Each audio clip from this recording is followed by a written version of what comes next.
अलविदा सरफराज। कोयटा ग्लेडिएटर्स ने सरफराज अहमद को धोखा दे दिया।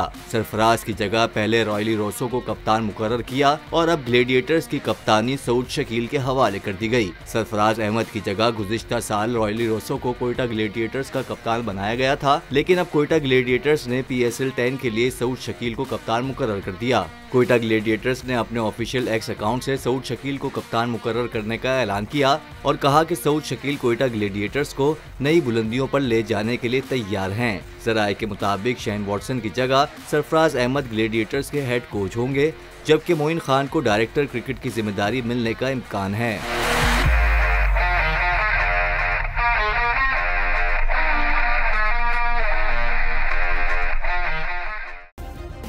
सब्सक्राइब करें और बेल दबाएं ताकि कोई खबर रह न जाए।